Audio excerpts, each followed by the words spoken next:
Aw shit. What's up, everyone? Welcome back to the channel.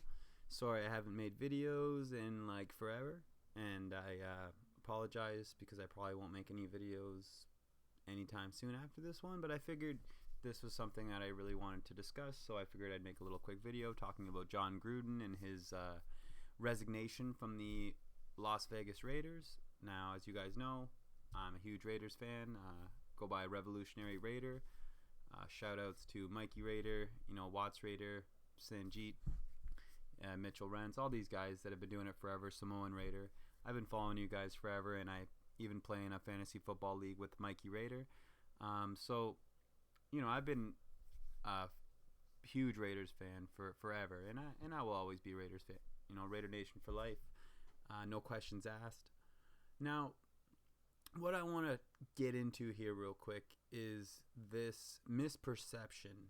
And don't get me wrong, I know I'm going to get some slack from this right away, but the idea that John Gruden resigned because of these emails is a bit of a misperception. And let me explain why. And let me explain why there is probably nothing that I can say that will convince you that his resignation had probably like 20-30% to do with the emails and 70% to do with the fact that he's a terrible head coach. Now, the issue here comes back to the terrible contract that John Gruden signed, right? So, as we know, this contract that John Gruden signed, so it was a dream hire, as it states here, for Mark Davis. So for anybody that doesn't know, Mark Davis is the son of Al Davis. Al Davis was one of the great kind of personalities and head coach, or owners, should say, in NFL history. And he had a reputation as kind of a lone ranger, kind of an outlaw, kind of the same persona that the Raiders themselves carry. And Al Davis was, in almost all respects, a great person. He respected people for who they were and not for the color of their skin, or not for, their political views or their kind of religious view, whatever. He looked at you, he said, hey, are you a great player? Are you going to win for the Raiders? Can you just win, baby? And if you can, then you're welcome. And anybody's welcome. He was the first person to hire a black head coach, first person to hire a female executive. They made strides in almost all aspects of the NFL. Now, John Gruden himself kind of gets, he gets seen as this kind of great Raiders head coach or something, like he did something for the Raiders in the past, and that's why he deserved to get this shot today. But the reality is that he really didn't do that great when he was a Raiders head coach. And the fact is that when he was a Raiders head coach, Mark Davis was still a young boy growing up in his father's image and still kind of becoming a man. And at that time, he saw in John Gruden, or I should say, he looked at John Gruden more like an uncle, right? So it became Uncle Gruden. And I'm not saying that like this is something that I know. This is something that I'm just saying this is what I believe. And this is the story that I think tells you exactly how we got to where we are now and why these decisions were made in the way they were made. So, number one, Mark Davis kind of always looked at John Gruden like a father figure. Not so much like a great head coach, although he probably did think of him that way because he had convinced himself of that. But the proof was not in his resume. The proof was in the glorification or the kind of glamorization that Mark Davis had of John Gruden as a Raiders head coach, and then going on to Tampa Bay and winning a Super Bowl there with a team that basically was created and built by Tony Dungy. Now, this doesn't take away the fact that Gruden was still the head coach during that year. He called the plays and everything he did. And honestly, I think that in the 1980s, Gruden's style of coaching might have been okay. And he might have been maybe a above average type of coach in the 1980s. Not today. And that's kind of the main issue here, and why I think he was really forced to resign. and it had nothing to do with these emails, or at least a very, very small percentage to do with these emails. So this article here just talks about what's going to happen with this huge deal that he signed, because, like I was saying, Mark Davis had this, glorified image of John Gruden, so he was willing to give him a deal that no other coach could imagine, or that any team could imagine, except for maybe a Bill Belichick in New England, who, if he was offered a 10-year, $100 million contract, most people would be like, okay, that's worth it because he's a great coach. Or even now, Bruce Arians in Tampa Bay. One of these guys, because they have a track record that proves success and that proves that they are a reliable head coach. John Gruden does not have that track record, nor does he have the winning experience to show you that he deserves $100 million. So this is the first first kind of red line that starts to get crossed from Mark Davis, where this becomes more of a pipe dream, or more of a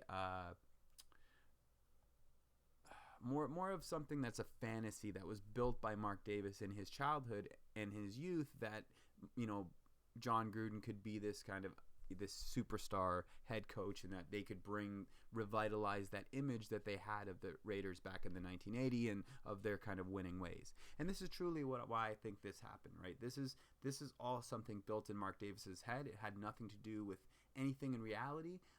The other thing is that John Gruden did kind of make himself look good on TV. It's funny that there's a lot of people saying now that he was one of the, he's basically a used car salesman. He knows how to sell you himself really good, but when it comes to his actual, experience and his actual, play on the field, it doesn't kind of follow through to that same expectation. Now, John Gruden is not a terrible head coach. I'm not trying to say that he's like the worst head coach in NFL. I think that he's better than, say, the Jets head coach, or maybe like we'll see in a few years. Like we'll see how it goes, but or for instance, like some of the coaches we've had that have just kind of came in and for a year or whatever and just played terrible, right? So he's not the worst coach in NFL history, but I'm not saying he's a good coach, because he's not. He's average at best. And like I said, maybe in the 1980s his style of play would have been above average, but today he's average at best, if not below average, right? So it shows you here that the Raiders had a losing record under Gruden, ranking them 22nd in winning percentage, last in points allowed, and 24th in scoring, as his poor personnel moves ultimately sabotaged his coaching record. So going back to the fact that like he basically, was taking these reaches in the first round, guys like Colton Miller, you could say, guys like Alex Leatherwood this year that turned out to be a terrible pick, guys like even Jonathan Abram, right? Guys like Damon Arnett, who he's reaching for, thinking they're going to be great players because they were okay, but in effect giving up way too much draft capital for reaching for these guys that ultimately turned out to be crappy players. Now, I still don't think Arnett is a terrible player. I just think that he needs to be better coached and put into a better coached up, and the scheme needs to fit his playing style better, and he needs to be a backup rather than a starting or like a rotational player, right? I don't think Arnett is your starting second corner, but I think that he could be a good slot corner, or I think that he could be a good transitional kind of rotating second option. So that's just what I think there. But let me get into this thing about why I don't think that his resignation had anything to do with the emails. The first reason why I don't think this is because he played on Sunday against the Bears. And this is my thought process here. And you guys can tell me I'm wrong. You guys can tell me I'm crazy. And sorry if I'm just trying to show you guys some of these articles. There's not really much to say or to look at other than the fact that, these articles are basically just saying how terrible and how shitty of a person John Gruden is, and how terrible he was at coaching, and how it's unbelievable how long he kept his job. And I kind of agree. In almost every sense, I kind of agree. But like I said, with this whole idea of Mark Davis, we kind of understand why John Gruden was able to keep his job. But that all changed this year, because I think that last year, you had this high expectation of, you were 6-3, you were supposed to, make the playoffs, and then everything fell apart. And in almost every case, in my opinion, it's play calling. It's the play calling of John Gruden or Greg Olson or whoever is running this offense. Their play calling is just atrocious. And this final game against the Bears on Sunday proved it, right? This is a consistent thing. This is not just something that was on Sunday. You know, we've seen it last Monday too, when we played the Chargers and just were abysmal, right? It all comes down to play calling. Basically, the biggest issue this year is we have the worst rushing offensive line in the history of the NFL. Like, I'm talking, we are terrible. And one of the main reasons is for that is because John Gruden calls the same power running plays with Josh Jacobs almost every time, right? Like, if you look at the probably 50 to 75 or whatever rushing plays that we've done this year, we probably have more than that. I'm just saying, if you look at, say, the 100 rushing plays we've carried out this year, 85% of them are going to be power rushes through the middle of the defense, right? Trying to push through the offensive line with a basically a rookie center, and Andre James. He's not a rookie, but this is his first real year starting. And you have guys like Alex Leatherwood now at right guard, rookie at guard. You basically, and you have these guys that you're bringing in to replace guys like Richie Incognito who are not playing as guards. So you have basically backups all in the middle of your line. The only real starting player on that offensive line is Colton Miller. So wouldn't it make more sense that you just try to run to the outside, or that you give the ball to Josh Jacobs in space to allow him to then get those extra yards instead of trying to rush through an offensive line that is the worst in not only this year but in any NFL team's history? It's just blatantly obvious that there was an issue here. And the same thing happened last week. We'd get 3rd down and 1 in the opposing team's territory, and we'd be running these run plays with Josh Jacobs up the middle, and we'd get stuffed every time. 9 out of 10 times we get stuffed. And this is why, I literally was telling my dad and was telling a few of my friends that I think John Gruden is insane. I literally think he is insane. I don't think that he's racist. I think that he's just crazy. And this is something that a lot of people don't understand, because, to me, the definition of insanity is doing the same thing, and this is the actual definition, is doing the same thing every day and expecting a different result. So if you come out and you know that you have the worst offensive line in football, rushing offensive line in football, and you have a 3rd and 1, and you rush the ball twice on 3rd down and 1 and 4th down and 1, and you get stuffed both times, and you do that consistently, to me, it's just clear that something had to give, and that this email situation was an excuse for Mark Davis to get out of a terrible contract that he gave to John Gruden, and that this resignation was a forced resignation from Mark Davis, who basically sent, or straight up told John Gruden that, hey, things are not looking good. All these emails are coming out. You're going to get put on the hot seat. You really need to prove that you deserve this job. So on Sunday, that game against the Bears was a test. It was a test to say, is John Gruden worth keeping? Is his play on the field worth the risk or the bad PR that comes from all of these emails surfacing, right? Now, these emails happened 10 years ago. These emails are decades old. Some of them are more recent, sure, but when he resigned, and the most ones that came out, it was all, old. This is decades ago. Now, I'm not trying to excuse anybody being racist at any time, because it's not acceptable, but the idea here is that if you think that he was fired or that he resigned simply because of these emails, it just doesn't make sense. Because if the Raiders came out on Sunday and beat the Bears 40-5, or 40-3, say, or 40-10, whatever, John Gruden would not have resigned on Monday. That's my argument, and I'm sticking to it. And the reason I argue this is because he didn't resign last week. The emails came out. These emails surfaced last week, Wednesday, or Tuesday or Wednesday of last week. So why didn't he resign last Thursday? Why didn't he resign Friday? Why did it take him all the way till Monday to resign? Because, the idea that, oh, well, it took us this long to realize how racist his terms were, or how actual racist he was. Like, to me, it doesn't make sense, because if he's racist, he's racist. It doesn't get, you don't get conditionally more racist, right? By more emails or more incentives, or like, oh, he was gay and he was homophobic in this one, or he was misogynistic in this email. You know, these ideas, I get it, but all of this surfaced after he resigned, right? And this is why we need to really think about this from the perspective of not actually resigning due to the emails, but resigning due to the fact that he's a terrible head coach, and that this last game on Sunday was a test to say, hey, Mark Davis was like, I'm willing to overlook all of this bad PR if you can give me a win. If you can just win, baby, on Sunday, then we will accept your kind of, all of your inconsistencies and your terrible coaching, because maybe it'll get better and we can sweep it under the rug because we won and we're a 4-1 team instead of a 3-2 team that's in a division now where we're basically third in the division. If we can't beat the Broncos this Sunday, we're basically last in the division.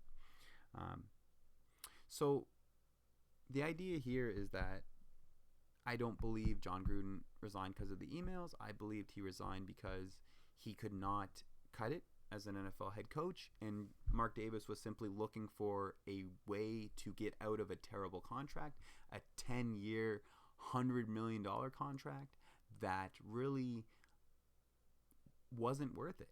Gruden just wasn't worth it. And right now this kind of article goes back into the fact that they don't really know what's going to happen with this money. This was a 10-year deal. So like, what do you do with the rest of this money? Does he just kind of, I would assume he just kind of opts out. Maybe they pay him for the rest of this season, but then he, doesn't get the rest of his, 6-year deal or whatever is gone. So he loses like $60 million or whatever, and he keeps the 40 or whatever. I don't know, but I assume that's how it's going to go.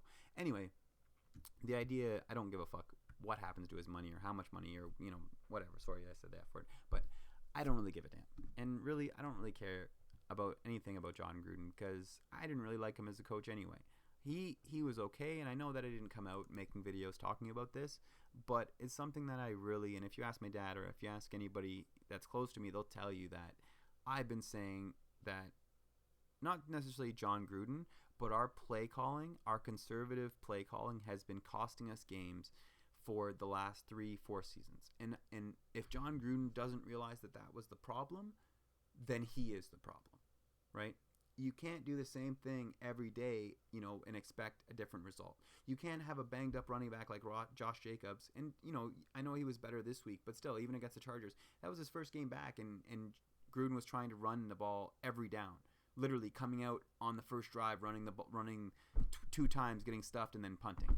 It just doesn't make sense, right? Like, you don't want to me, I understand you want to control the ball, you want to play power football, you want to control the line of scrimmage, you want to control the time, but that only works when you're ahead.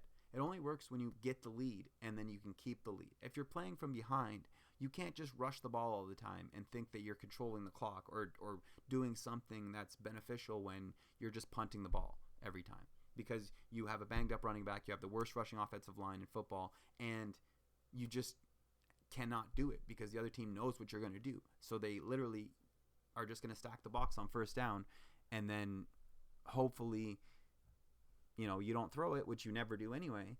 So, for me, it's kind of been a long time coming for John Gruden to be kind of relieved of his job. This is just an excuse. Now, I'm not saying it's not a good excuse. I'm not saying it's not right. I'm not saying it's not, a justifiable thing to fire him for. But like some of these other articles are starting to point out, I think you're going to be seeing that the NFL, the troubles are just beginning for the NFL, as this article points out, right? So they're saying that like John Gruden is like the iceberg, right? He's like the tip that's pointing out, but there's this large kind of racist, homophobic, misogynistic beast that is the NFL that's hiding underneath of Gruden, because Gruden is really just the thing that stood out, right? He's the hammer the nail that stood out that got hammered, but the rest of the nails are still there. They're just not standing out, right? But they have the same kind of mentality, a lot of them, because a lot of these guys are really old. A lot of these guys come from a society that was very, very indoctrinated with many of these conservative racialized beliefs that create these I don't want to say like privileged ideologues, or these kind of idea that, oh, I can say what I want because I'm not this or I'm not that. But really, like, everything you say should be scrutinized, especially if you're an NFL head coach or a person that's in the public light. Everything you say is going to come back around to you. So whether it's in an email, or especially in an email to like an NFLPA or like an actual member of the NFL, that's just blatantly stupid. But the idea is that, you know, anybody that's arguing, and it seems to be that every single news outlet is arguing that he resigned because of these emails. But the reality is that this was a long time coming, had nothing to do with these emails, and there's going to be many, many other head coaches that have done things just as bad as John Gruden, if not worse, and we will find that out pretty soon. But, you know, and like I said, like the Urban Meyer video as well, right? So that was another thing that came out, kind of like the Mossad, he was cheating or whatever. I don't know. There's more and more social media, with emails now becoming scrutinized. There's going to be much, much more of this coming to the light, and to think that it's just going to end with John Gruden is a bit of a fallacy. But the idea here is that John Gruden deserved to be fired. Doesn't even matter what the reason was. It doesn't matter if the reason was, you know, the emails or the you know, things he said 20 years ago or the things he said yesterday. It doesn't matter, because what matters is that if he was a winning head coach, if it was Bill Belichick, it would have never came out and he would have never gotten fired. But because John Gruden failed to win the test on Sunday, he failed to show Mark Davis that he deserves this job, and that throughout all the adversity, he would kind of be able to bring this team to a position of excellence, or a position of being able to win despite all the adversity. And he wasn't able to do that. So he got fired. That's my opinion. That's what I believe happened. The idea here is that Mark Davis was looking for this excuse. Mark Davis has been looking for this excuse for a long time. I believe since last season, when he saw the collapse, he was like, okay, I'm going to give John Gruden another chance this year. We'll see what happens. After the first 3 games, he's like, hey, this is looking all right.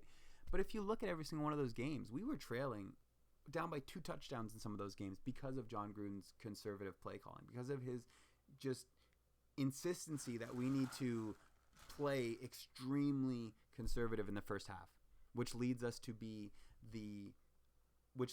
a very, very terrible stat in which we have 11 straight games of not being able to score on our first drive. 11 straight games where the very first play, so the very first, set of downs, so your very first time you go out, you usually are playing a scheme or a set of downs, a set of plays that the coach has created specifically for that drive, right? It's like, all right, I'm gonna give you my best plays. You're gonna come out on the very first drive of the game, and you're gonna go get points. So that puts us in a good position for later on in the game. So if these are John Gruden's best plays in the last 11 games, he put together his best plays, and in every single one of those games, we didn't get 1 point on all of those plays. He's a terrible coach. What can I say? So, Rick Bisaccia is now the head coach of the Las Vegas Raiders. I am all for it. I like Bisaccia. I have seen lots of good things from him. I think that, I'm going to see how he plays, but I hope that what he does on Sunday is simply just gives Derek Carr the offense. Give Carr the keys. Let him drive the offense, because there's not somebody better, right? And anytime that Carr gets the opportunity to move the offense down the field, he'll do it. Sure, he might throw like an error interception here and there, but here's the thing, right? Look at Kansas City, right? Like, Kansas City is in every game they play, and yet Patrick Mahomes has thrown like 5 interceptions this year already, way more than Derek Carr. Yet we haven't been in any game because we fail to realize that when we have guys like Henry Ruggs, when we have guys like Edwards, Renfro, Waller, we have a team that's built to pass. And we have an offensive line that is built to pass, mainly because they're terrible at rushing. So let's give them the ability to play to their strengths. And this will lead to a better outcome and a better, more consistent team that can play on both sides of the ball, that doesn't have to rely on their defense for the entire first half of the game because the offense can't put up more than 3 points. This is all based around play calling, and it's all based around being too conservative and not giving Derek Carr the ability to kind of call the plays as he sees fit and pick the defense apart, which if you go back to the very first year under Jack Del Rio, you'll see that that's exactly what Derek Carr was able to do. Anytime he went into a hurry-up offense, Derek Carr was excellent, and he was able to almost always drive the ball down the field and put points on the board. This is what needs to happen this Sunday. I would love to see Bisaccia kind of implement some sort of offense in which Derek Carr is the point guard and he basically just runs the offense. And, Bisaccia maybe just comes in with a few plays here and there, or, has just an idea of a general scheme of what he wants to do, and then he kind of breaks that down for Derek Carr. But don't overcomplicate it, and hopefully just allow Carr to, be the gunslinger that he is. Yeah. And that's all my thoughts, really. I kind of wasn't surprised, to be honest with you. I kind of thought that he was going to resign last week after the emails came out, and I kind of was, just waiting for it to happen, mainly not because of the fact that these emails and what they said, but the fact that he's a terrible coach, and if he wasn't able to, prove himself on last Sunday after what happened on Monday, the previous Monday, when we went down 21-0 after the first half of just like not scoring, like 2 halves, the first 2 halves we played, we've scored 3 points. That right there is why John Gruden got fired, not because of the emails. Anyway, have a great day, guys. Thanks for watching, and feel free to come back and check out some more videos, although I probably won't have any videos because I don't really make videos for this channel, but I do try, and I will maybe do some game recaps, possibly, if I get the feeling. I really just wanted to make this video because I wanted to talk about this in the media. They all give out all these big headlines. Oh, it's the emails. And it's like, well, you really weren't watching the Raiders in the past 2 years if you think that this was all to do with the emails. No, like I said, 30, maybe 40% of it could be due to the emails, but I really think that a large reason, or the majority reason in this decision, was because he's a terrible head coach. But anyway, thanks for watching, guys. Go Raiders. Raider Nation for life.